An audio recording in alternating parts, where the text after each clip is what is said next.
Well, that wraps things up here from Memorial Stadium in Lincoln, Nebraska. The Spartans falling 38-27 to the Cornhuskers, and overall, it doesn't really feel like a 11-point loss. It doesn't feel like the defense gave up 38 points. There was a lot of good from this team, but it was a lot of self-inflicted mistakes.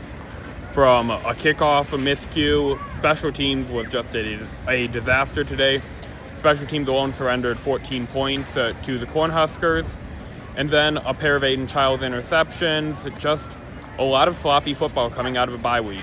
Last year, the Spartans came out ready to play after a bye week, but this time it was just not the case. The Spartans, frankly, faltered, and the tackle situation, Ashton Leppo at right tackle, Connor Moore at left tackle, it did not work.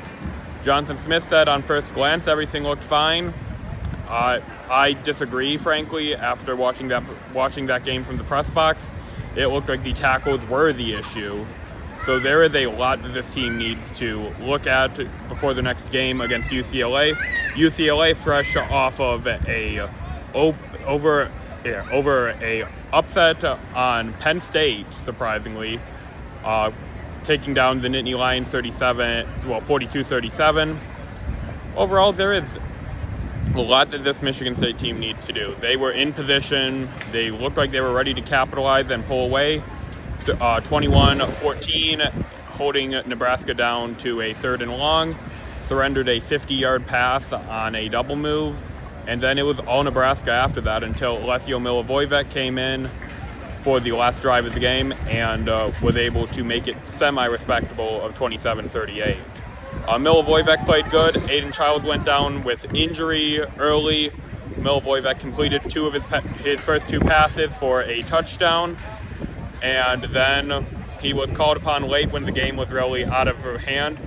Not to give excuses, but if you can't tell, it is very windy right now at Memorial Stadium, so that is part of the reason that throwing the ball looks so tough, and Aiden Childs kind of regressed to 2024 Childs.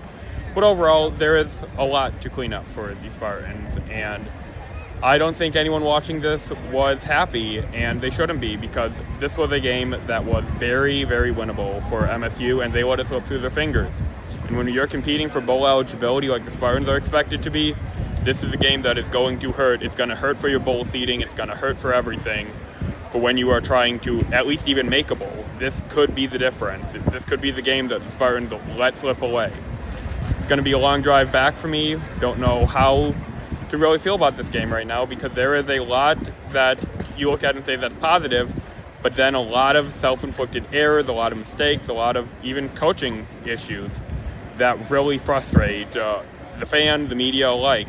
You want to see better from this team, because this team played good enough to win for the middle two quarters.